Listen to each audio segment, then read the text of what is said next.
Macy's work, but they're the ones that. Yeah, we know. Awesome. Yeah, yes, That do. very familiar with that. Yeah, Scott's the new president, Brian retired, so, yeah. So, when the project was constructed in 2001, 2002-ish, approximately 14,000 linear feet of concrete barriers were installed in various places. So, We have it in our packet. yeah, I'm sorry the background is fairly light, Yeah, but it's sort of intended to be that way. It's really, we're just discussing the barriers in the tunnels. So the barriers are the red. The barrier is the red line. And what I have on here is, you know, this is, I'll show pictures of this. This is along the edge of the parking lot where there's a barrier that's in the riverfront area. mhm. And then this is where the first culvert goes under. This is buffer zone. There's an area of buffer zone here. This is the vernal pool here. And this barrier is actually 100 feet from the wetland boundary, but we've included it as an area that needs to be. Is that the green? Is that where you've outlined in green is? Yeah, I've outlined the areas in green because they were fairly light on this. Oh, And then down at this end, there's a sidewalk and there's a pond right. out near Littleton Road. So the three turtle tunnels are actually completely outside of the buffer zone.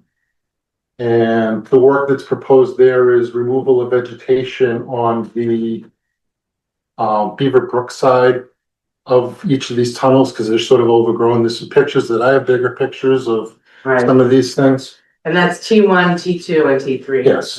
Yeah. And then there's two box culverts. They were installed, you know, when the road was built, and they actually have a drop off on one end, which makes it difficult for turtles to move that way through those box culverts. So all we're really gonna do with the box culverts is a little bit of glossy buckthorn rooted at the end of the culverts. Just take that out. Is that C1 and C2? That's C1 and C2. Okay. So those are in commission jurisdiction. All we're proposing there is de minimis vegetational removal. What do you mean by, what did you say, box? Box culverts, it's a culvert that contains a stream. There's pictures of it. Oh, yeah, which pictures? Show us. Oh, those two. They do look like they're in need or something. They're a little bigger here. Great. So those are the tunnels, the two box culverts from the downstream end. On the upstream end of the tunnels, it's really just grass with a little bit of, because that area is mowed as part of the regular mowing process. Right. So those are what the culverts look like. Again, at the box culverts, all we're proposing to do is remove the buffer. It's really just cut it and take it out. We're not proposing any work within land underwater or bank, or it's actually, there's really not any DVW there. It's sort of, might be a little bit further down. So, what we're really here about is to get the commission's take on a process, whether this can be something that's administratively approved. The work will be supervised start to finish by myself. And there's work in several areas along, you know, the barrier. When projects are put forward on lot 700 and 800, if work is proposed within the buffer zone, we'll be back before you to deal with those. But I have some blown up pictures which make this a little bit easier. So this is the area behind 400, 500, and 600. This is essentially the curb of the parking lot is what serves as the barrier. And what Natural Heritage is requiring is that we expose a minimum of 10 to 12 inches on the non-development side of the curbs, of the barriers. It should do a minimum of what? 10 to 12 inches. Of what? Just removing soil. Stuff has accumulated there over the past 20 years. And really, an area about this wide behind the barrier will be excavated down generally about 4 to 6 inches with material put probably in a bobcat bucket and then dumped into a truck in the parking lot. And this is to clear a path for turtle? No, it's to make it so that the turtles can't get over the barrier. Oh, yes, right, okay. So they don't get in the road, so they don't Right, become okay. ex-turtles. Yeah, so And there's right now, it's sort of almost like a ramp. There's so much soil that, Yeah, there's places where the barrier no longer Yeah. really exists. Okay. Most of the barrier is one-sided, curve is two-sided, but where it goes through lawn areas and whatever, one side is equal to the top of the barrier, the other side is cut. So turtles can't go that way, but if they happen to get in the road and happen to get across the road, they can fall yeah. out of the danger zone. So that trench fill in again? Yeah, there's basically gonna be an annual inspection and an annual maintenance program that follows up on this. This is the initial, let's get this back to the way it's supposed to be, then it's gonna be inspected every spring. And if it's minor work, it gets done then. If it's more major, it would be done after October. That's just the way Natural Heritage wanted things. They have very specific requirements for when we can do what. Just trying to, I don't actually have picture, actually it's right here. So this is what the parking lot looks like. You can see the curb and the area between the curb and the guardrail is the area that's gonna have to be taken down a little bit. Some of that's riprap. And And how far down do you wanna go? you need to have 12 inches from the top of the curb Oh, wow. to the area behind it. And we're only gonna be digging about this wide and we'll just slant it flat. So this would be in the riverfront then? This is in the riverfront, but basically we're between the guardrail and the Right. curb. So, yeah, that's not much of a barrier there. Right, It is- it's so high up, and Yeah. plus the snow, well, The snow covers it a little bit, but there's about 6 to 8 inches generally there. We need to get it down another 4 to 6 inches. yeah. So, and then there's a few gaps in there as well, and we'll just fill those up with blocks. So that's what that looks like. I'm just showing that, Yeah. that's sort of a de Current. minimis kind of activity in that parking lot area. So that's what the riverfront parking lot stuff at 400, 500, and 600 is. And then the other end is along the sidewalk. And these are the more obvious areas. You basically have a slope coming Beaver Brook, then you have the topography, then you have a slope coming down to the sidewalk. And that edge of the sidewalk, berm on the sidewalk is actually the berm. So if a turtle's on the sidewalk, it can fall off. If it runs into the edge of the sidewalk, it's supposed to be stopped. And it's really about 6 inches Too high. in most places. So again, it would simply be a trench dug along their slope so things can get in and out of it with the barrier to stop the turtles from getting in the road. So, when that work is done and the turtles encounter that barrier, where will they go? They will turn left or they will turn right. They'll walk along the barrier. They'll walk along the barrier and hopefully find either one of the box culverts or one of the tunnels. Oh. And if not, they'll find someplace on the side of the road they're on to do what they need to do. Scott's done some work. He sort of knows where the turtles go. So we have a pretty good idea of what's going on with that. Well, in this report, the consultant mentioned seeing turtle shells also. I don't know if she mapped the locations or not. I don't think she did. Which report from whom? The conservation monitoring report. I'm pretty sure she mentioned seeing turtle shells. Okay. I know there was a lot at Codman Hill, but I don't remember here. Yeah. Well, Yeah. So basically what Natural Heritage is requiring, what we're trying to get from Oxbow is hammering the 5 openings, conducting roadway surveys from May 15th to July 15th, twice a week to any turtle. It doesn't matter if it's a rare turtle or another turtle.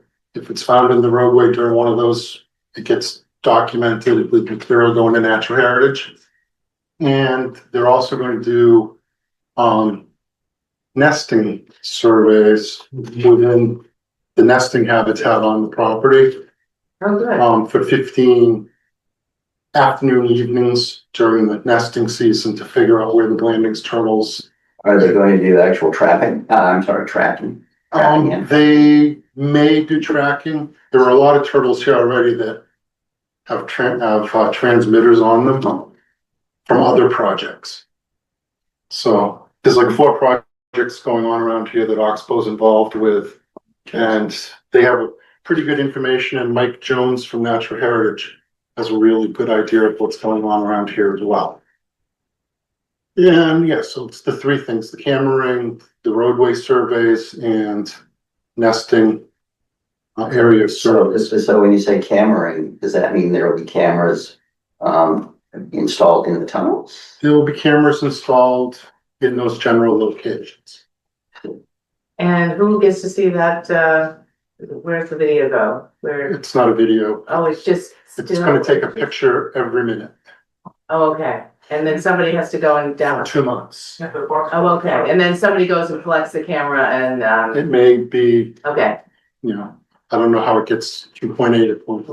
okay. Then someone just has to review all the photos for turtles. Is the foot height of the trench supposed to stop all turtles or just? It will stop all of the rare turtles because they're smaller. A snapping turtle might be able to climb over the top, of course.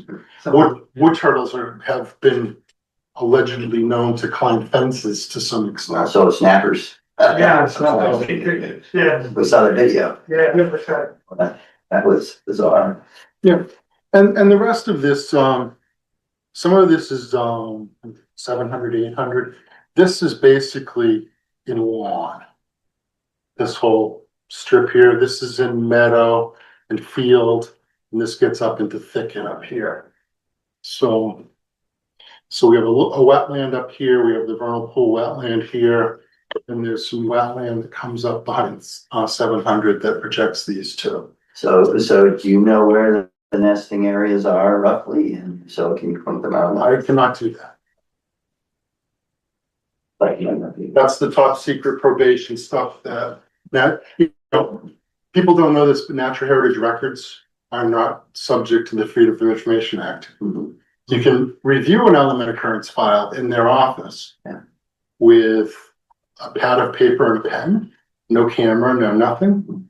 And if you want something, they will redact it and send you, things that look like what we're seeing online right now. Black pieces of paper with 3 words on them. But they are subject to public records requests for correspondence.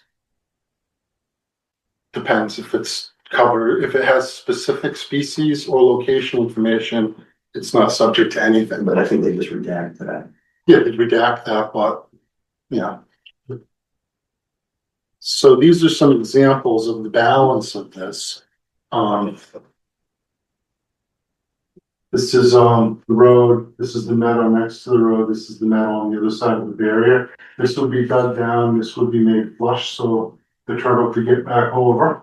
So it's like in this. That's in that general area there. On the other side of the road, it's more lawn. It's on the east side of the road. Yeah, and this is along 700 in this general area where it's transitioning from meadow to woods and basically cleaning up on the wooded side.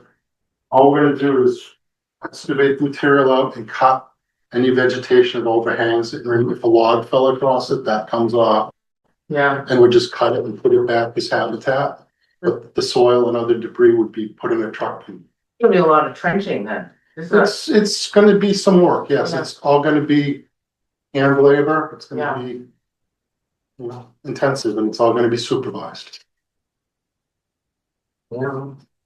And then this is just another But this example. is 20 years of sort of. Yeah, it's 20 years. And then Yeah. every year we're gonna go take a look, we'll hang flags if there's an issue and resolve it either then or during the year. And this is another example, sort of before we get to the sidewalk. So in this area, it's, this is the side that needs to be dug out.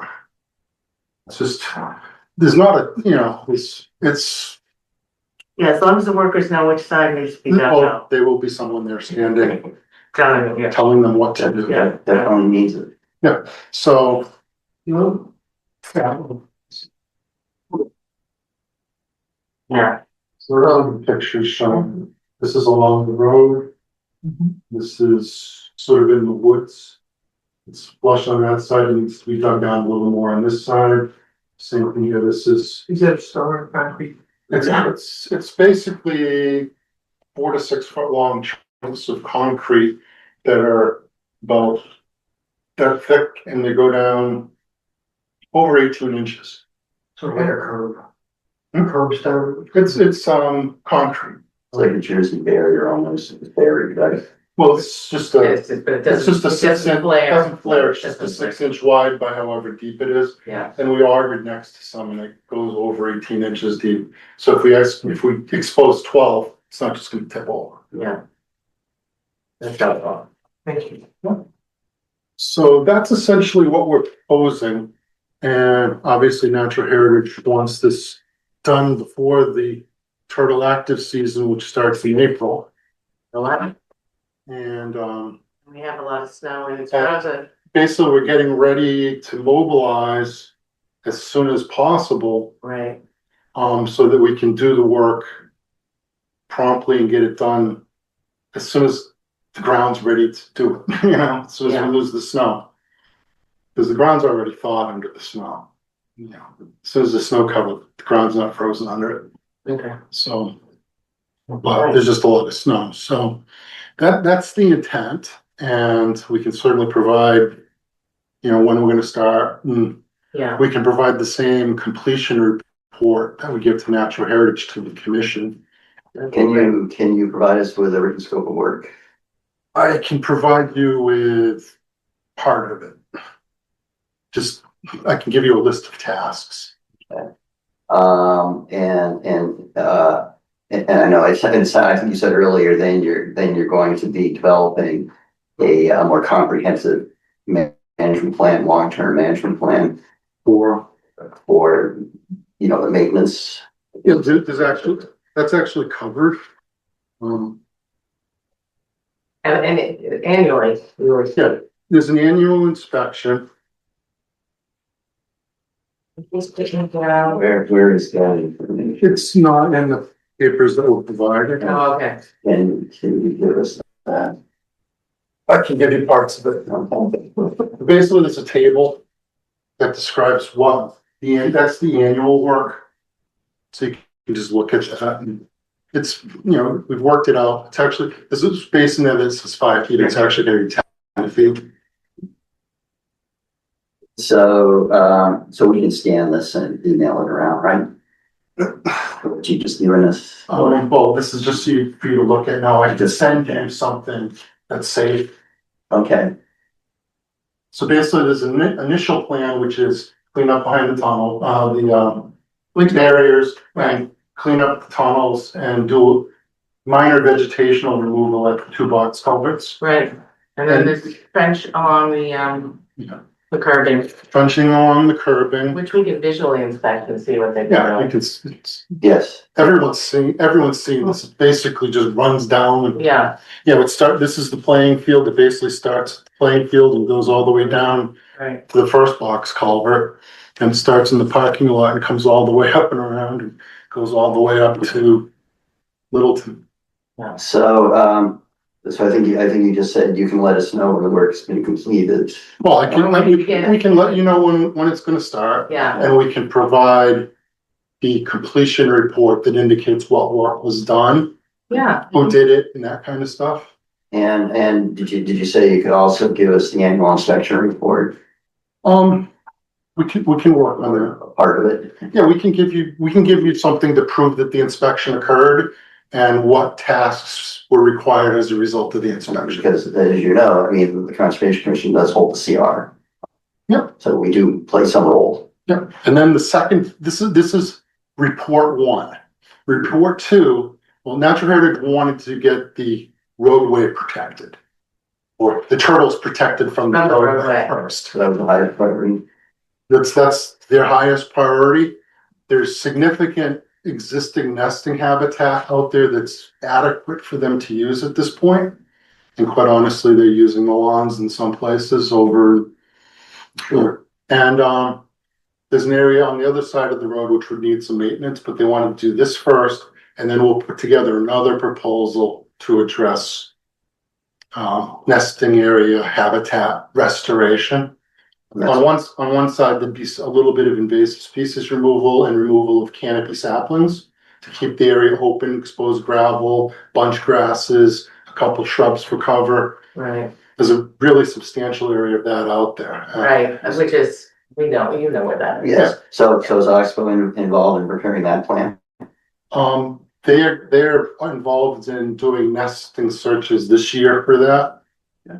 And I don't know whether I will be preparing that plan or they will be preparing that plan.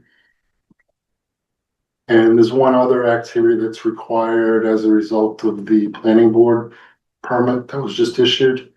And there's a lot up near, it's out in this area, it's currently a hayfield that's just mowed. Oh, yes. And that's going to be converted to grassland habitat, grassland bird habitat for nesting. So Yay. we're doing a lot of stuff out of That Yeah. natural heritage supervision as well? that is in habitat, and it's actually going to require a controlled burn permit.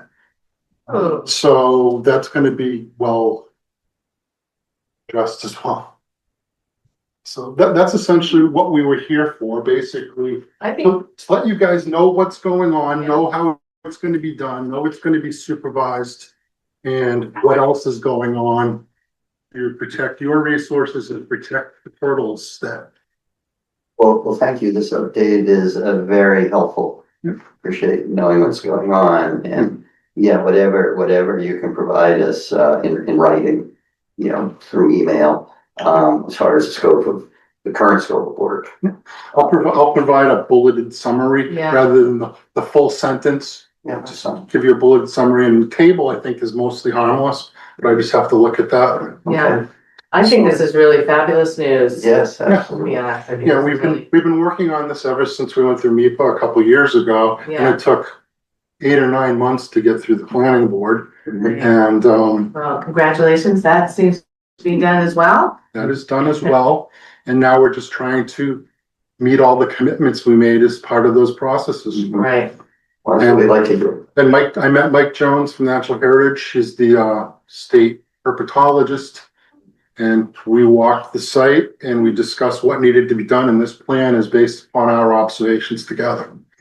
Well, it sounds like this, I don't know whether it has a central location, but it sounds like it does have some connection to other sites, which is really important. There's sites along Littleton Road and there's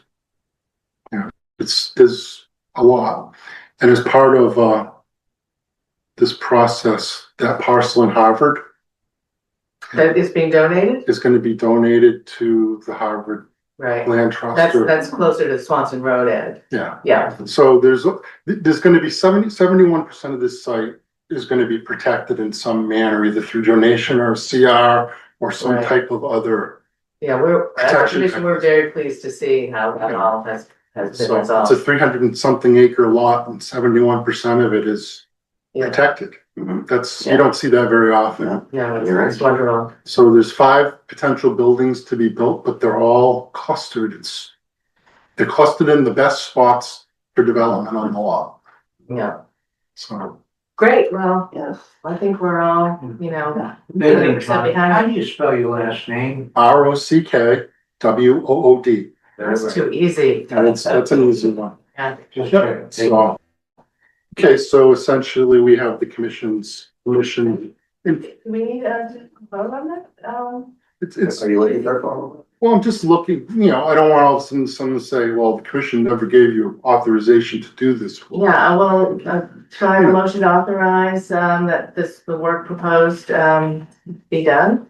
Someone, Motion, so also Second. the work to be done. Yeah, Okay, and I'll all provide, in favor, Second. all in favor? Aye. Yeah. Unanimous, I'll provide unanimously in support, I'll provide an email which details what we're doing and what we'll give to you as part of this process.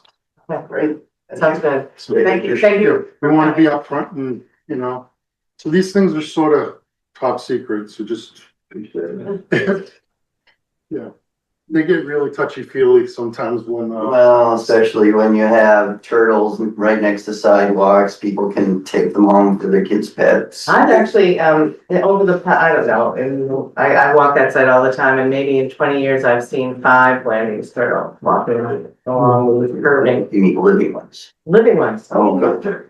Living ones. I've seen, Lots of, the painted turtles. I've seen one painted turtle in the middle of the road, and Yeah, I went and stood in front of it while the cars were going by, and then I picked it up. picked it up and put it where it was going. So Yeah, Well, there were box turtles and spotted turtles out there at one point. I I haven't don't know if found they're one, still I've around. just seen Blandings, I haven't seen one. there's definitely blandings, we know that. There's box turtles, but they're more on the Harvard side, theoretically. I was actually out there with Brian Butler, which was probably about 25 years ago, and he had radios on box turtles, and we were out there with a receiver and right up to it, found it, in some grass. Yeah, wow. Well, Most of the time they hide in the thicket when you're looking for them. Yeah. So they always are, but that's that. I'll send you an email if you can just acknowledge receipt. and Absolutely. Confirmation that we're authorized to do the work as discussed. Yeah, that sounds great. And if there's something, if we need to do something more extensive at the box culverts, we'll probably have to file something for that. But we just felt, they really want this done by the 10th of April. Yeah, wow. Okay. So we just have to get snow to, And no more storms. and we need to get no more snow on Sunday into Monday. That's good. So moved. All Thank you very much. right, thank you. Thank you, everyone. Thanks, Jeff, for joining. Thanks, John, for coming in. I look forward No to problem. receiving that correspondence, keeping everybody in the loop. Thanks. Of course. It's easier to do this in person. Yeah. You can see my eyes rather than playing the Brady Bunch game on the Zoom. That's true. All right. Thank you very much. Yeah, bye. Okay, the open space and recreation plan discussion. I did respond to your Google Calendar thing. Is that the thing that's happening Monday? Great. Yeah, it is. I was going to and, put that there and see if anybody was interested while I've got you guys here. Yeah, definitely. I saw it too. Yeah, you want to post the calendar? Yes. Oh, sorry, I'm not sharing Yeah, that. you're not sharing at this point. So can I just edit this directly and put a name in? Yeah, is this you on it right now? Yeah, absolutely. Okay, just do so- a quick refresh to make sure, okay. Yeah, so I signed Okay. up. I can help set up if you want. And That's perfect. That is perfect. Yep, it should be not a super heavy lift. I've been bugging the Sustainability Committee and Housing Board a little more because those projects are solely responsible for those. Whereas this OSRP, we co-share the responsibility with Agricultural Commission and the RecCom as well. So as you can see, we got some folks from there as well. But if anybody else wants to join, I had sent this out last Thursday, I believe, and we can get into part of some of the materials that we'll be having there, and we can talk about if we want to have any more as well. But Can you sign on the green band somewhere? yes, exactly that. I just did that from 3:30 to 5. Perfect. Yeah, I see you right here. That is perfect. Yeah. What's involved in cleanup, Ian? I see your own. Oh, nothing really. Probably just throw all the posters into the back of my truck or Mike's truck and haul them over back to town hall. But probably literally just collapsing everything and putting it into a car or two. You don't need to bring anything back to town hall or anything. Well, if you need help with that, you can sign me up to help with that. Okay. Why don't I put you at from 7 to 8:15? Okay. All right. Thank you very much. I appreciate everybody's time. I think we're going to have a really good turnout. Luckily, with all these 3 tables, the OSRP is probably the easiest pill to swallow, I'd say. Boxborough is a very, forward-thinking town, and you guys definitely appreciate your conservation lands, your recreation lands, and your agriculture as a right to farm community. So this should be a pretty easy lift for us. As you can see here, and you can see what I'm sharing here, correct? Yeah. Okay, so this is the informational poster. I've broken it into kind of two posters. We have the informational poster and the visioning poster. This is like my bread and butter. This is where I get really excited. This is what I went to school for, is planning and engagement methods. So I wanted to try to create these engaging, captivating posters that have plenty of information on them, but I also want to run through it with you to make sure that it captures everything we're hoping to hit on. If we've missed anything, we can add them in. And then the visioning posters a little easier. It's obviously a lot bigger, but it asks for a bit more engagement. So we can start here and look at it. I just want to go through some of these and gather your thoughts, opinions, what could be fixed, what could be tweaked. And then I also have a short survey, and we can discuss if we want to have any other survey. But so from this visioning exercise, it raises the question of what's your number one open space and recreation priority. Unlike the housing production plan, we actually have a pretty solid open space and recreation plan that was published in 2023. And it identified 7 goals that are on the other page, but I've gone ahead and kind of shrunk those down into a couple words and listed them on here. So residents or community members, when they engage with this poster, we'll just be asking them if they already see their number one priority here, or if they have an additional priority that they have at the top of their mind, then they can write it on a sticky note and put it in one of those blank spots. So, Cool. So our current OSRP, is it a 5-year plan? it is, yeah, and it was it's technically, I get into that lightly here. We're gonna also have them 2 physical copies, I'm thinking, on the table that community members will be able to open up, flip through, look through it. It's pretty dense, but most of the meat's in the first 50 to 100 pages. There's a lot of appendices in the current OSRP. Another thing is that although it's 5 years, it was published in the spring of 2023. It was supposed to be done in 2022, but it passed through 3 planners' hands, I think. And It was a nightmare. yep, Simon, Tracy, and then Alec finished it off. So let's zoom in, because I know that this is a bit hard to see. This is going to be on big poster board, so I'm going to print it out tomorrow just to make sure that everything's readable. But we start here with a summary, kind of where we are now, about our current OSRP.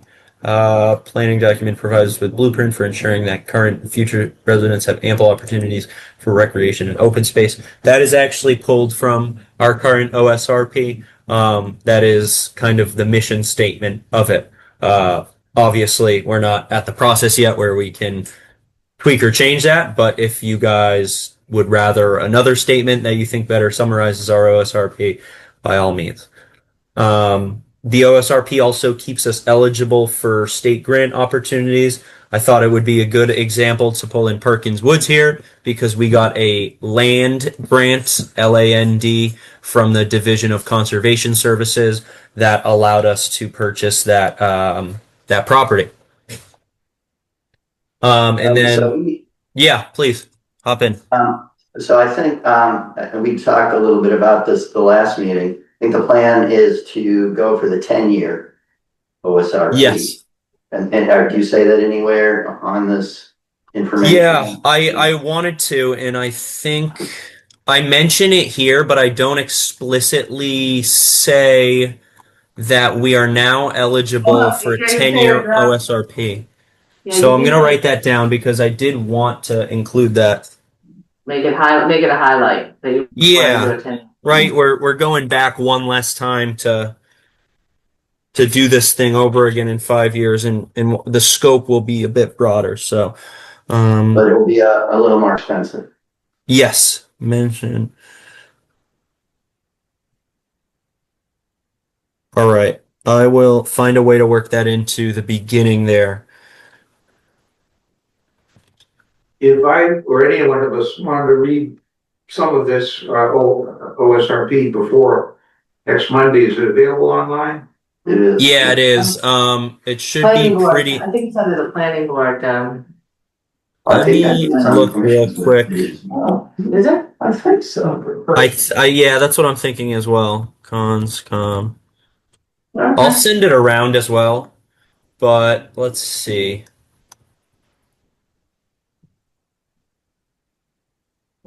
Yeah, it takes a little digging. So if you follow me, I'm on the Conscom webpage. You go all the way to the bottom. Land management, you can see has revised the OSRP. Okay, and even better. Great, that gives me something to do bright and early tomorrow. That's the old OSRP. So this one's the 2015 to 2022. Look at, As I said, planning board probably has the new one. yeah, and I'll shoot you guys an email tomorrow with the new one. But it is also on this right here. It's somewhere. It exists somewhere on the Boxborough website. But residents who maybe don't want to flip through 100 or 200 pages right there, they can pull it up on their phone and go through it there. I'll keep us moving. This one's pretty self-explanatory. Going through the goals, the existing goals that were identified in the 2022-2027 OSRP. I really like, because one of the challenges that we had is that we did not do a full public engagement effort with the 2020, because I was involved in updating that plan. And we had the planner, until Alec came and we that was one of the things that really held us up, because We didn't have a planner for a while, right? we didn't, and then we just had three in a row, and it was just one of these things in the public engagement aspect that is critical. You can't actually have an approved plan without evidence of public engagement. That we did get a bit of an extension on that, which is Yeah, great. Anyway, that's what delayed us. Alex said that it really, I believe it was submitted, and then they responded back and asked that question of what engagement did you do? And, we already had a written plan, and, it wasn't he wasn't very happy with the end product, but he did do his best to ensure that there was some form of engagement that was documented toward the end, and make those small tweaks for a final submission. And it was accepted. So that plan was prepared by CEI. Yes, that is correct. So we also went with a company that didn't do it. MAPC did our the 2015 and 2022. So this was That's a brand correct. new Yes. company. All new planners. This is MAPC here for the second to last one. It was quite difficult. So anyway, And I believe Alec is planning to use MAPC as our consultants for this. They're usually the most affordable and some of the most reliable too. And they just have a lot of knowledge of our town, really. Yes. Yep. They absolutely do. And they're not ones that are going to let us pass by engagement sessions. Obviously, we're doing our best to nip that in the bud here. But so this I really think that this is the right, the way to go to engage early, and with documentation and clearly show that public engagement helped drive the actual end product, so. Now, do we have any environmental justice communities in this town, Ian? I don't think so. We do. We are an environmental justice community. If you split it by census tract, I believe that only part of the town is. But when you look at it from a townwide level, we are technically an environmental justice community. That's because I think we are one census tract. Pardon? What does that mean? That there's some kind of, There are four usually a level criteria. of, income or, Yeah. minority, It's minorities, yeah. I think income too, right? Well, yes, Because it's economic. I think minority by income. Yeah, so a lot of people who are living in the apartments and condos on the other on the other side of 495. But I think there has to be sort of specific outreach to them. Right, and they're, yes, exactly. Oh, thank you. Yep. So annual median household income is 65% or less of the statewide annual median. Minorities make up 40% or more of the population. 25% or more of households identify as English speaking less than very well. Minorities make up 25% or more of the population in the annual median. So I believe we have two of these true within one census tract. But I'll double check. I am certain that we are an EJ community, but I'm just Yeah. not That positive was a key on which of problem the with the two. last one, because we didn't do any outreach to the environmental justice community. Yep, and I was reading over. It's like a planner's guidebook to. I almost linked it in this, but it's a bit too jargony for everybody to access. It's a planner's workbook for OSRPs, and it outlines exactly that. It says if you are part of an environmental justice community, we just have different steps that we need to hit and show that we hit before we submit our plan. It's essentially, I forget what it's called. It's called, we have to outline the outreach that we're going to be doing in this process. We intend to be very forward about that. Alec and I are anticipating what we're going to be doing when we submit the match grant for this, so we'll already have that idea in mind. And I mean, as we're seeing right here, it's starting next Monday. It's going to be going through the summer and into the fall as well. So we'll be ahead of that. I can tell you, Ian, from personal experience that DCS really likes to see outreach to EJ youth. EJ youth. Yes, they Okay. really like to see that. And does this open house, this meeting that we're having on the 23rd, does that satisfy or just partially satisfy the EJ outreach requirement? No, I don't believe that's. It might partially satisfy it, but I believe they're wanting to see this during the formal planning process, whereas this is taking place during the informal planning process. I can double check on what exactly is required by this like outreach plan per se, and try to see if it at least ticks off a box. If not, then it will definitely we'll make sure that the outreach, the more formal outreach that we start this summer, is beginning to check off those boxes. So what we did last time, Ian, and I'm sure Alec remembers it, is that we had interpreters there. Mm-hmm. Oh, cool. So I think it was Spanish and Hindu. Yeah, maybe Chinese. Portuguese and Hindu, maybe, or Mandarin. I know that we translated it. I think we have Mandarin, yeah. Yeah, Mandarin, Hindu, and I think Portuguese. We might also need to do Spanish now. I'm not sure. But Alec is definitely knowledgeable. He has a good connection with, I think it's MAPA. MAPA is a translation consultant that we typically partner with to get our materials translated, and I believe they provide interpreters as well. But you are correct, Ian, that that's only one small part of the EJ outreach is the interpreters. Yep. At that event. I have a question. Environmental justice just reminds me of it. Has the town ever done any sound studies along 495? You know, a lot of these properties we're talking about that are in the EJ, category are adjacent to that. I'm adjacent to that. And yes, it is noisy. Yeah, so I'm just wondering from a decibel standpoint, has that ever been measured? And would it be Mass DOT that would be responsible for sound buffering? Yeah, but they would really have to be, bludgeoned into it. Yeah. I know in Chelmsford where I work, I think about 25 years ago, they put in, a long area of sound barriers along Route 3, but it was a real fight, Yeah. a real struggle. I mean, they had to get the politicians involved and pressure MassDOT. Sure. Yeah. That's good to know.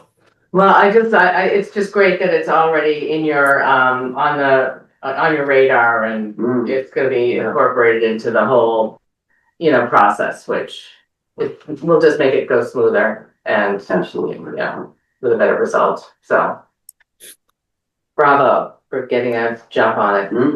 Yeah, and I might also prepare just like a short fact sheet that doesn't necessarily overlap with some of the more high level OSRP details here, but might give more of a snapshot on to Boxborough.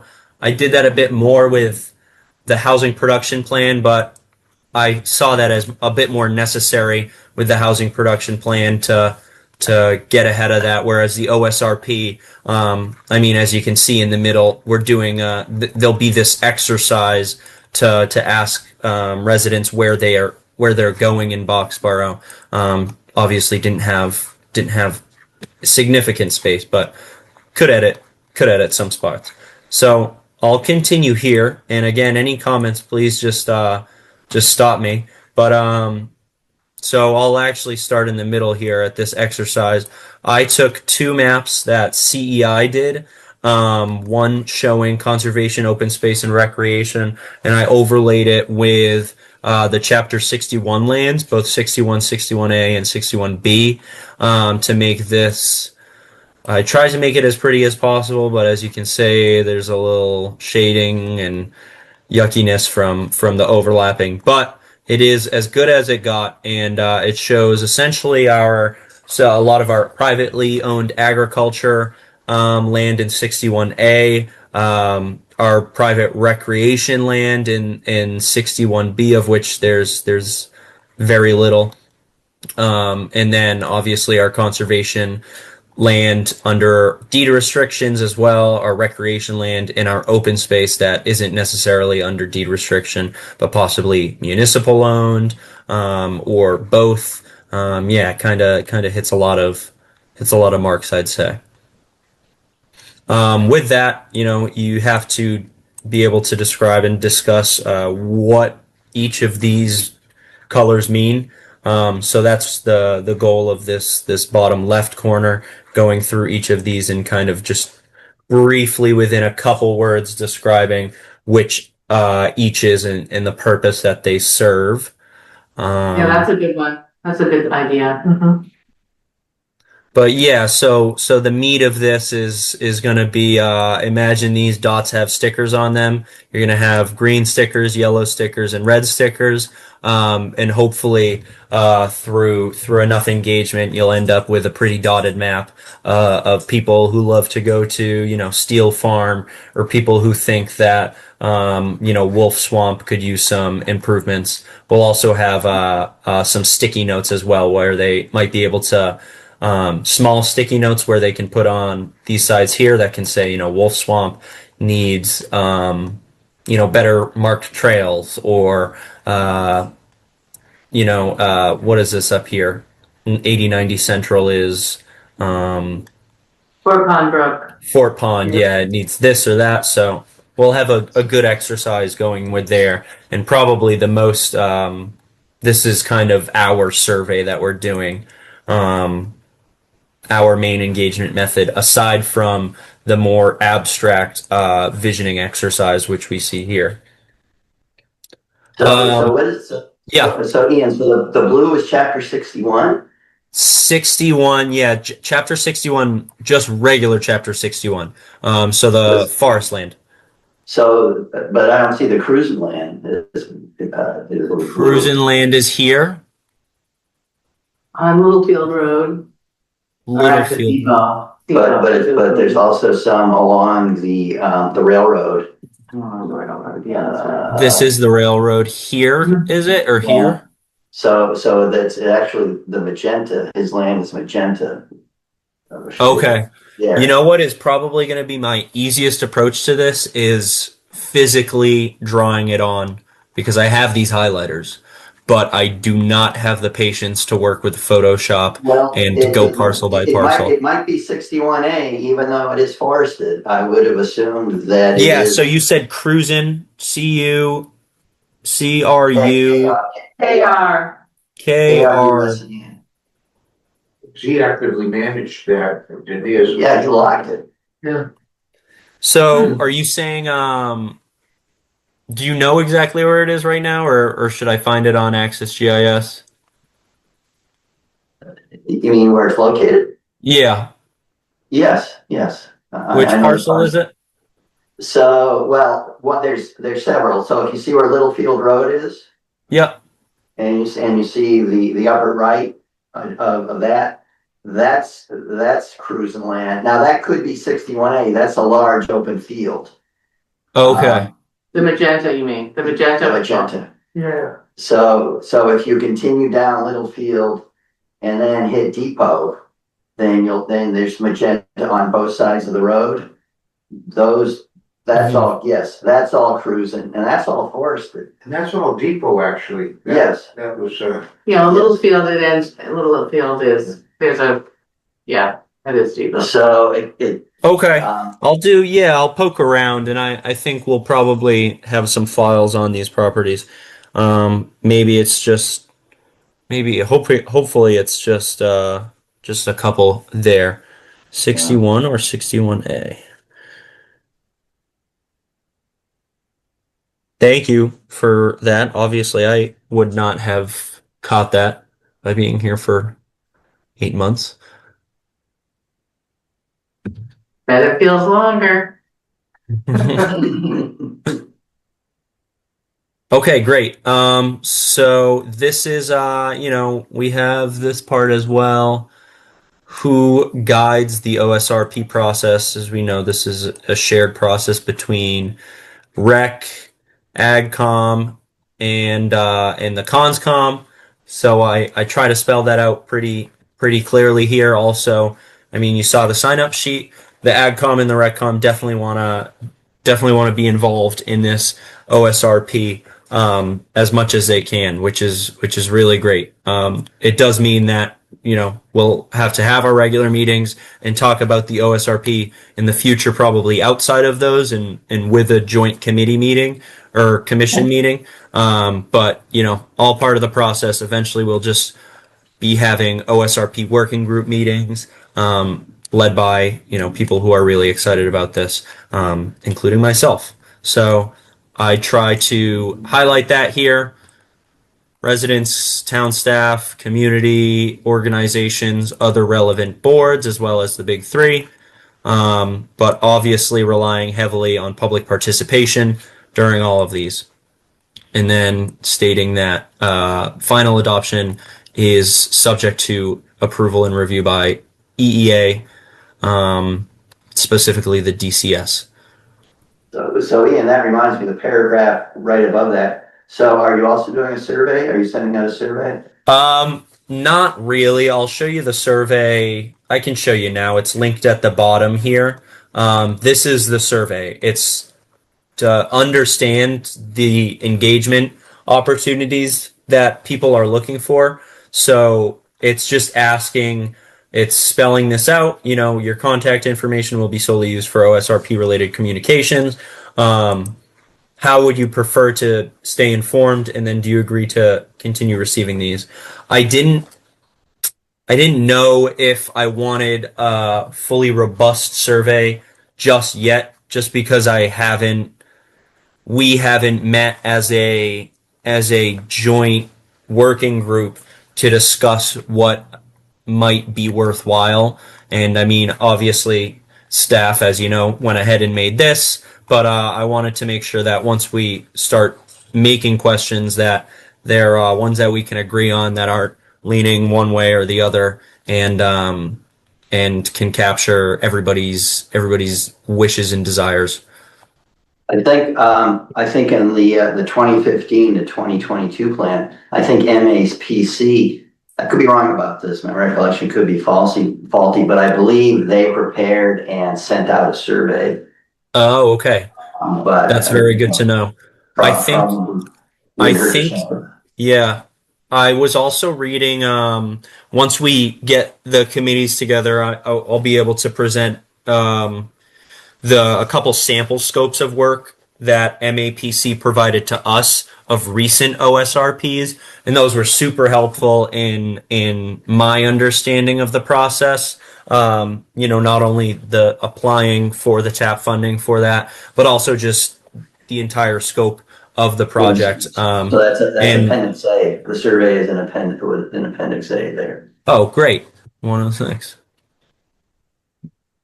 That will probably be very easy just to take right from and amend as we need. I would think so. I would think so, but I think How many questions is this? MAPC, probably the one to provide input on that. You can get your booth at Pfeiffer's Day too, Ian. Yes. Oh, we'll be at Pfeiffer's Day. Ooh. I think that's going to be a great opportunity. Alec and I have been briefly talking about a summer forum series of both OSRP engagement meetings and housing production plan engagement meetings. Of this, as you can see, while we're getting into the next part, is the table set, is the draft timeline, and the very first part is, we're pretty much here right now, is table setting, as I've mentioned many times, where we're trying to get ahead of people and kind of talk about this so that when these planning processes actually formally start, according to MAPC or whichever consultant we go with, we'll have a lot of the answers already in the forefront of our mind. So that kind of gets us to the last part, is the draft timeline. We have spring 26, table setting, early engagement to ensure residents are aware of this public planning process. I'll let you guys continue reading here, but this is the summer.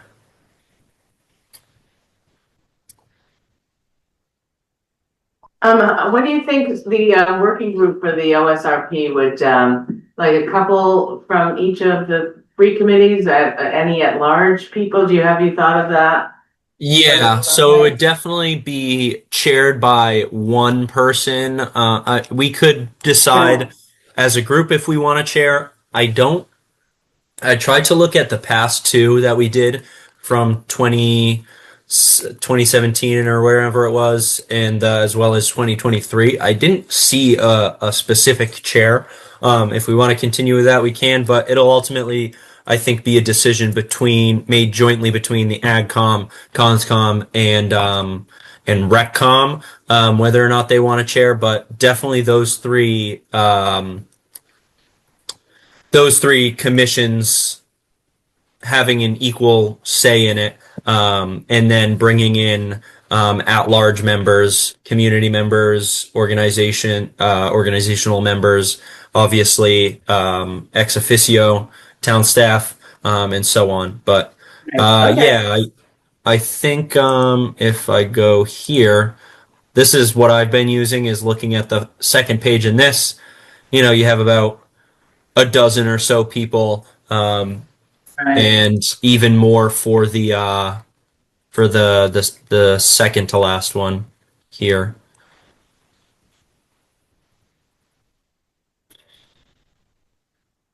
Board of Health, Selectmen, Planning Board. But Alec and I were discussing when this working group can officially start meeting, and we can host a starting meeting sometime within the next month or two, to get the three committees together and start discussing this, and then setting up regular meetings. Probably, I'd think before this summer would be good to have one, and then to plan out what the summer might look like and what these engagement sessions could bring. Okay. So yeah, ending in sometime around fall. I didn't want to say winter 2027 because that seems really far away, but if we're hopeful, we'll have it shortly after the end of the summer in 2027. I tried to plug us as well as the other commissions and committees. Yeah, so that's what I've got for you guys. I think I might make just a little. Ian, What was that? just a thought, since, you mentioned engagement and your posters and so forth, and I was reflecting on that, cover photo from the old plan. That's a beautiful photo. 2015. It is. Somewhere in town. Yeah. And just John's presentation tonight, the old saying, a picture's worth 1,000 words.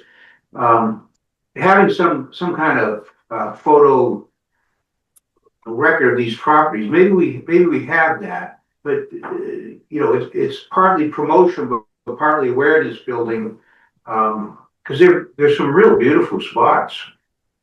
There definitely are, and Alec and I mean, Alec has much more experience than I, but when we think about these engagement processes, there are more sit down, discuss, talk through these things, but the ones that get us excited are the new opportunities that maybe a town like Boxborough hasn't had before, like photo contests, or like, walk the site at some of these and host a meeting there outside. That's really what I'm excited for. So when you mention this photo, how beautiful it is and how beautiful this photo is, or whichever one, I'm thinking about all the spaces in Boxborough that people go to regularly. And and part of this we can definitely have like a photo contest or something like that to encourage people to get outside and That's a great idea. and Yeah, even further understand and learn the land that they live near and around, and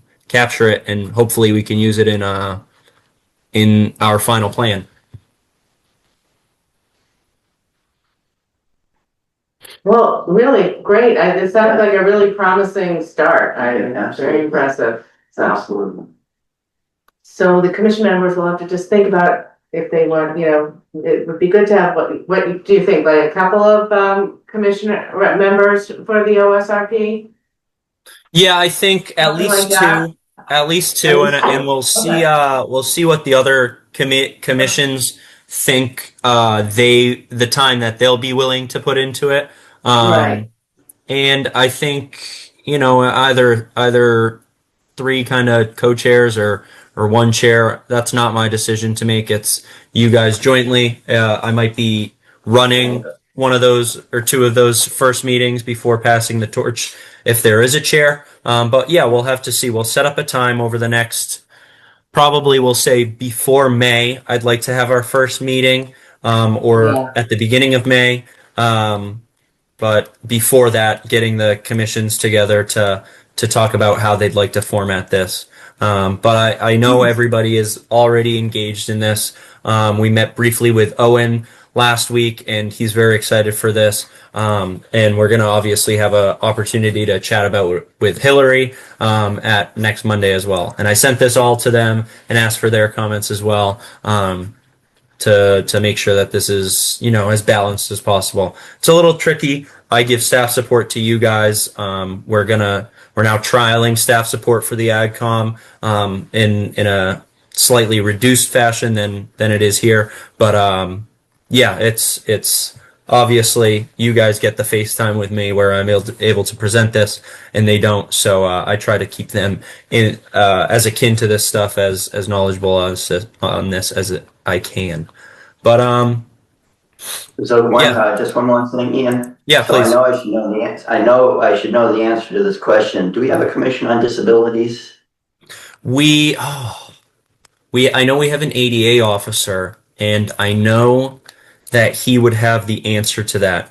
I know we have a diversity, equity, and inclusion committee that hasn't met for a while and that we're trying to get meeting again. I wonder if this will fall into their purview, because they would be, I know what you're getting at, and it would be great to have an accessibility representative at the table. But to that end as well, and But I mean, this, Yeah. I mean, as you know, the plan does require, the ADA evaluation. Yes. Yep. For every municipal property, not just conservation or recreation, and that's a lot of work. Yes. So I think a plan to accomplish that is definitely needed. But would MAPC help with that? Well, my recollection was for conservation land, I think you said that you and Norm went out. Yeah, And just went to the trailhead. yeah, that's as well. I don't know if that's gonna be, I don't know if that's any longer That acceptable. was very sad, but we don't have, I mean, the basic bottom line is our trails are not accessible. Mhm. But what about like our school playgrounds and? Yeah, well, that's something they're doing, yes. You know, when they are renovating, Clara, they're gonna be making it accessible. But I think we'll have a good story for that, but yeah, I hear what you're saying. We had to, as part of the whole ADA thing, we had to change where the handicap parking spots were at town hall. That was part of the planning process, because somebody came out and said, no, we've got it is too slanted. Cause it used to be right out from the side door, now it's down by the town administrator's office. Now we just have to get the elevator fixed. I just noticed that. That will be very bad. Hey, we're working on it this thing. week. It'll be done. Yeah, good. Great. All right, yeah, thank you so much, and people should just start thinking if this is something they might like to be involved in. Because we will need a couple of volunteers. I did want. I'll look over this, but thanks for bringing it to my attention, David. I just found some ADA self-evaluation things that were part of both the last two plans. But I'll look into this a bit more. We're not proud of not proud of our work on that. Well, Difficult, you know. We have some old facilities in town, and Yeah. we're working on it. We just had I forget the organization, but somebody come in and essentially measure where we were, and we're preparing a plan for some of the town facilities. So that's in the works, but I can't give you time. For a 10-year plan, DCS is gonna wanna see the ADA evaluation be pretty comprehensive. Okay. Good to know. Thank you. Okay, so are we ready to move on? Because I do want to congratulate Ian on writing a successful grant for this is the grant thank you very much. $1,800, the full amount. Wow. Yes. Yep. And so we got this a couple weeks ago, and actually, Liz, I'll update you. Last meeting, I don't know if it was in the or how explicitly it was in the minutes. The commission did vote to use release the rest of the funding from the trust fund when necessary. So once this project actually gets paid out, we've already gotten commission approval to utilize the matched funding. We'll say the $5,000 that we intended to use for part A of this project, which was the comprehensive invasive management plan at Patch Hill. Whereas the 1,800 was just for the direct application and removal by Oxbow. So I let Scott Smyers know this, and why we don't have any more material on this is because I passed all the material over to Rajan, who is our procurement officer, and obviously it's under 10,000, so we didn't have to go out for a formal procurement process, but he passed it along to our town council, who did recommend we enter a formal contract with Oxbow Associates, just to ensure that timelines, goals, all those things are met. So with that, we're in the process of getting that contract sorted out. I let Scott Smyers know about that, so he's fully aware of that. And on top of this, I think, my main question was when he anticipates to start this work, which is late May. And with that, I think I mentioned it last time, we're just gonna formally apply for an extension on this project because SISMA originally stipulates that projects must be closed out by sometime in mid-July, but you can ask for an extension. And we're anticipating that we'll need to do that at least until the end of the summer, if not September. But we'll have a better understanding of that once a contract is sorted, Scott gets his eyes on it, and we're able to agree on a hard deadline for both tasks to be completed. Sounds good. But in the meantime, I am going to plan to meet with Dave Barnett to begin talking about how we can begin forming the, what are they called? Weed Warriors. Yes, Yeah. yep. That was part of the project too. Just a bit less explicit as it didn't have a dollar value attached to it. Yeah, so just to review, this is going to involve removal of, Scott is going to do an overall management plan, and then there's going to be some actual physical removal of some of the key invasives. Yeah, that's correct. So the management plan is not only going to target the spots that Oxbow Associates is going to directly remove, but it's also going to allow us opportunities for our Weed Warriors program to come in potentially around time that Scott and his team are out there to do the weed removal and work in an environmental education aspect of it that we kind of loosely outlined in the original application. But as we get closer and once we actually have an invasive management plan in hand, we'll have a better understanding of exactly what we'll be educating on, whether it's burning bush or bittersweet or whatever is over there. Ian, do you think it would be possible for for Oxbow to prepare a draft of the management plan and then for us to review the draft?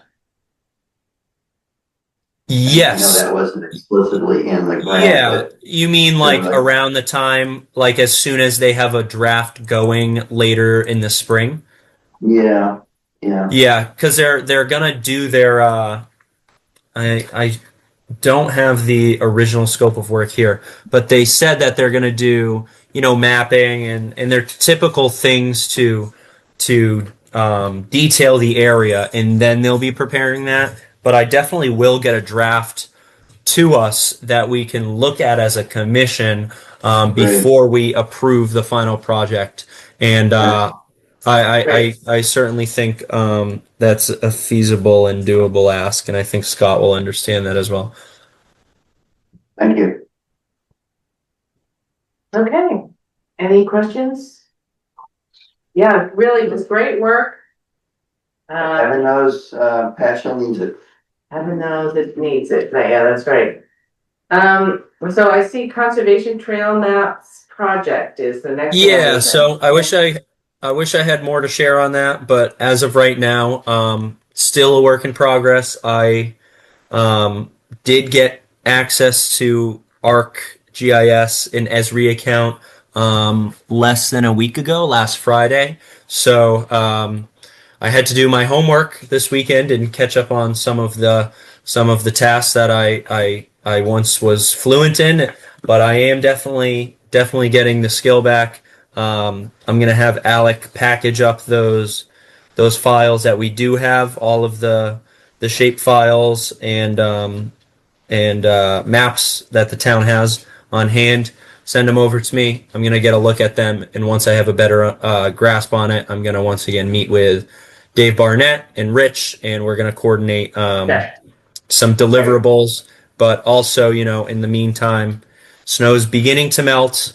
One of the first things that we talked about doing was a inventory on the kiosks, and thankfully, someone once upon a time put together a map of all the "You Are Here" signs that Boxborough has, and I believe that was Liz. And I was able to put those all together and send them over to Rich and Dave Barnett. So we do have some sort of informal kiosk inventory. It just needs to be put together a bit more formally. So once the snow melts and it gets a little warmer out, I, myself, and maybe Dave and anyone else who wants to volunteer can get out there and check on the status of our kiosks. I do have a list of when in my files way back. I'll see what that sort of describes where various kiosks are. I I'll have send the you what map. I was able to get the maps. Okay. Yeah, essentially Two. it was the physical piece of paper that you would print out and laminate on each Oh, of I them see, that yeah. say Right. you are here, and then That's once you that's overlay them all together, you Okay. get 5 different you are here. So you can just go to Yeah. Patch Okay. Hill or Steel Farm and go boop boop boop boop boop, and then you Yeah. get all 5. Make sure But that they are there. Just They a are. thought. If you can get people to take pictures of the existing kiosks and Mhm. send to a central place, and what's useful, it shows you the condition, but the metadata in the picture will allow you to go, using the map app, just pinpoint exactly where that is, right? And so, yeah, it's a nice feature, right? So if you just had a picture of it, that'll mail it for you, where exactly where it is on by GIS coordinates, and you could put that dot on your map, right? It's like it's right there. And I think we also just, Ian, correct me if I'm wrong, but I think when we discussed the kiosks, we've also talked about upgrading at least some of them. Yeah. You know, like the ones that are at the intersection of several trails, which I don't think we came up with, an actual plan of action on that, but it might involve, ordering some commercially made ones. Mhm. Yeah. Yeah. And I can certainly provide, a couple of companies that. Yeah, you provided one and that looked pretty good, and I know that in next to like Thinking Flower, I can't remember, or sorry, pretty much across the street from the police station, there's a sign company there as well that I was very close to ordering things with. They had pretty good prices and they're local, and I know that they would be able to absolutely do this too. We haven't decided on any of the physical deliverables that we'll be attaining. Obviously, we'll have to take our stock and get our inventory. But when we presented these ideas, these concepts to the CPC, this was one of the things that we listed that was a goal for this year. And we said, we have money within our trust fund that we're more than willing to spend to upgrade our current stock. So yeah, it's definitely at the forefront of our minds as we go into the inventory part of this. Okay. Excellent. So I see part of are we ready to move on to correspondence? We do have a whole packet of these, the monitoring reports, from 820 and 850 Beaverbrook. Do we also have the ones, I think we've talked about that. Have we talked about that already? Not really. This is just I think we have talked about this. Yes, right, we have. But the other one was Codman Hill, the turtle nesting area. Is it 340? Codman Hill. Well, we talked about that last meeting. Did you not talk? You did. We did. You did. But I see there's a lot of correspondence. Oh, my apologies. I thought I was sharing my screen. So we do have a lot of correspondence. We can go through quickly. So this was final invasive species for year 3 at 400 Beaverbrook Road. This was sent along by John Rockwood. But I want to stress that this is separate from what our discussion was earlier. This is specifically for 400 Beaverbrook Road. Right, as part of our order. David, do you want me to send this to you? That'd be great, Ian, if you Okay. could. Yeah, so that was a condition of the approval of the determination of applicability. Right. Yes. Is it- Yep. Ringo check the company that John Rockwood's with? Yes. It sounds like it's successful. Yes, it does. Yeah, I'd like to be able to read the report. Yeah. It is in So the Dropbox. similarly, I'll skip to I mean this one was just the request to meet from Jeff. And then so what you were speaking of was 340 Codman. We'll have them at our next meeting actually. It turns out because we had this Monday holiday, we just were 1 day shy of having them come in for a hearing today, or yeah, for a hearing to amend their order of conditions. We thought that maybe we could get it in at last meeting, but it turns out that's why we have Mary. She catches those things and realized that we were close, but because of President's Day this week, we wouldn't be able to get the 5 day notice in. So they'll be in next meeting to discuss their amendment to the OOC. Liz, just to catch you up, I do not have the plans here, but they're changing one of their retaining walls, essentially making it flush, and they're then expanding their wetland replication area by a bit more than the impacted area that they're removing from the buffer. It's actually the turtle nesting area. Yeah, a turtle nesting area. Thank you very much. Okay. We'll have those plans in hand for the next meeting, but he sent them just to Eamon and me. But great. Ron also did provide the turtle nesting monitoring reports from last spring. Right. And That's what this packet of 5 is. You saw a lot of it? They referenced being a lot. Oh, yes. Well, I think he said last week there was like, they saw 15 painted and Yeah. maybe half a dozen snapping turtles using that area. So yeah, this is a brief summary, but again, this is not a hearing right now. We'll get in this next week, but this is their materials that they sent in.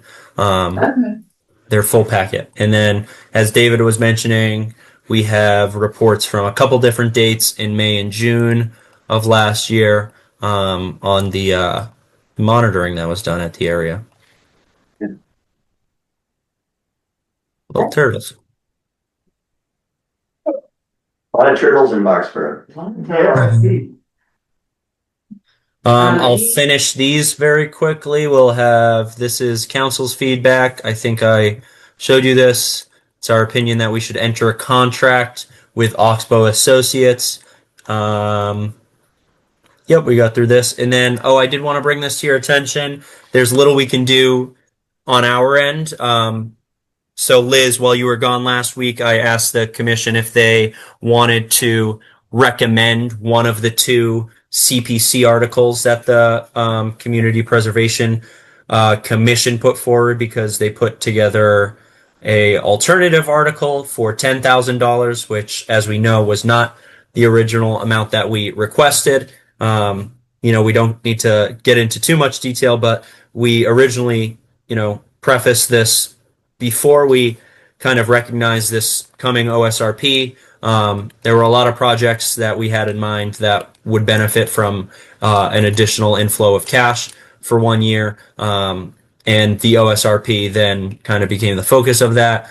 So they put together a package for $10,000 where we would not be paying for the OSRP from the trust funds money. So last meeting, we voted to move forward with recommending the article for $25,000. And we'll, write our recommendation later on, spelling out exactly why we'll be voting for that. Even though FinCom recommends, so we will not be on the consent agenda. Is that what you're telling me now? Okay. Yeah. So the FinCom has recommended this article. So they'll be recommending this article. We'll be recommending the other one. They'll be recommending. Even then, it was 4-1. It's going to be the same amount of money they spend, right? OSRP is going to come from somewhere. Right, yes. Yep. Yes. And I imagine that point will be made. Yeah. Well, and what's really crazy is why not use, use funds that from the CPC, because that's what it's for things like open space. So, yeah, I don't know. I think because I was talking to John Fallon. I mean, because the they feel that we already have a pretty high balance, so. Hmm. So anyway, I think, I just, I don't wanna end up with nothing, so we'll just have to, if it doesn't go 25, we'll just propose 10. Would you recommend? Yeah, that's definitely one option we have. I think with these articles not being necessarily in order, then I still think we'll have a pretty good chance at getting $25,000. If we outline what we've outlined, if we speak to it how we've spoken to it, and if we're able to put the 25,000 before the 10,000, I think that we'll be able to make our argument stand still, especially if we're going to be paying for the OSRP, which is what it looks like we'll be doing. But more to come on that. I'll be sure to keep you guys updated as it happens. But other than that, I don't have anything at this time. Okay, well, I guess we have do we have, so March 4th is, who's coming, did you say? That'll be Oxbow is coming to present is coming to ask for an amendment to the order of conditions at 340 Codman. Are there any hearings? There's no hearings? That is a hearing. That is one hearing. That is a hearing. Modification. Is that it? That's it. That's it currently, yes. Okay. For March 4th. And it's been scheduled, I believe, already. Or no, it hasn't been scheduled, but it will be at the end of this week. All right. Well then, I guess, since there's nothing much, nobody has anything else to add? Something came up at the water resource meeting last night. Oh, The, a parcel of land on Summer Road on, the Borsis land? yeah. They had a question about whether that was gonna be under title, was it Title 95 or Article 97. 97, yeah. And I said I thought it was. Yes, I it wasn't is. certain of that. Yes, it is. What Because, is that? what is Article 97? Yes. That is the state statute that says that any kind of conversion of conservation land needs to go through a really onerous process. Yeah.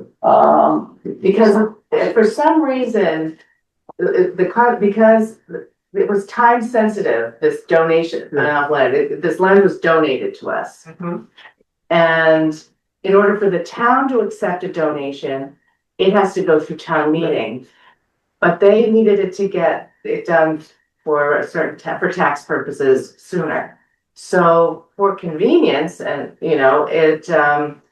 they proposed donating it as conservation land that we as a commission can vote to accept, Which we did. which we did, which was more timely. Which gives the town meeting. Which means you don't need the town meeting, but it does mean it is conservation land, so if you wanted a municipal water supply. The fire department had an interest in using that site as a source of water, firefighting water. Yeah, I'm not sure where they're putting in those tanks, but I thought they were gonna use it to fill their truck. yeah, I'm not sure what. I'm not sure exactly what they're doing. I mean, is that something we have to look and see what was. Would it be a matter of just putting like what we see on 111 next to the pond there at the intersection with Stowe, right on the side of the road? It would Just just a fire pump. Or would it be a I'm hydrant? not sure it was a fire pump. well, The word out, well, that would have to go through, yeah. the Article 97 conversion process. The fire department hadn't given us a detailed plan of exactly what they wanted to do. But they wanted something there.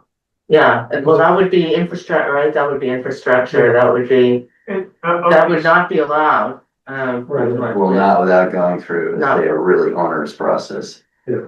So, Okay, so That was the just issue. to make sure that I understand this, so the Article 97 is a process by which you take conservation land and then allow it to be all or in part used for some other purpose. Like municipal. Yeah. And municipal, but does that then totally negate its use as conservation land, or is it just saying, we're gonna have a little hookup into this pond, for instance? that to facilitate drawing water to fight fires, right? Yes, in the case of a well, which you need the land where the well itself is going, you probably have to have some sort of a pump house. You'd have to have an access road to the well. All of that would have to come out of conservation. And when it is done, what has to be done is that some like-kind land that's not under conservation somewhere in town has to then put in conservation.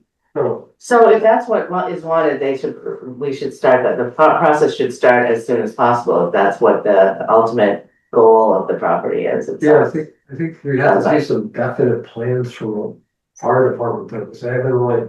Yeah, to see what they really want to specific do. about that. Okay. Yeah, well, maybe we'll get some steel farm or some more like a crust. Could be, A little isolated, what's supposed to be, you take everywhere. Well, do some swapping. well, the ones, I mean, just throwing this out for the sake of this discussion, I think land that would make a lot of sense is that area where they wanted to put a couple of baseball fields. Oh, yeah. That would be perfect. I gather they're still Oh, looking at that. this is Summer Road, the Summer Road. I gather they're still looking at that for pickleball courts or whatever, but that would be perfect if that's what it came down to. Too, Oh, yeah, that's a good idea. yeah. Okay. So that's, thank you, Steve, that's, good to know, but you should probably let them know that it's not gonna be easy. Earn my money this time. All right, can I have a motion to adjourn our meeting? Right. After we Oh, yeah. Go ahead. No, that's your point. Ian, at the last meeting, you handed out the bylaws, asking if there's any feedback. I'm just wondering, is there a process we're gonna go through? Is that gonna be a more substantial agenda item at some point? That's kind of a lengthy discussion potentially.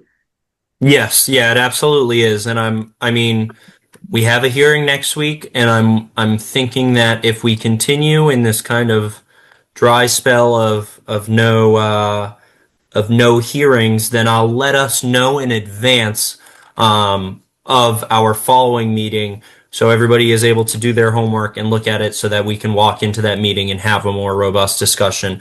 But I think it warrants the question of whether or not we have changes that we do want to make.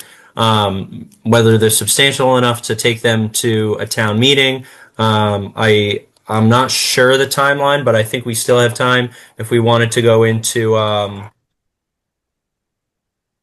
no, it would have to be for fall town meeting. I'm almost positive it's either today or last week that the warrant is due for the May town meeting. But again, we can do our homework ahead of time. Just a suggestion.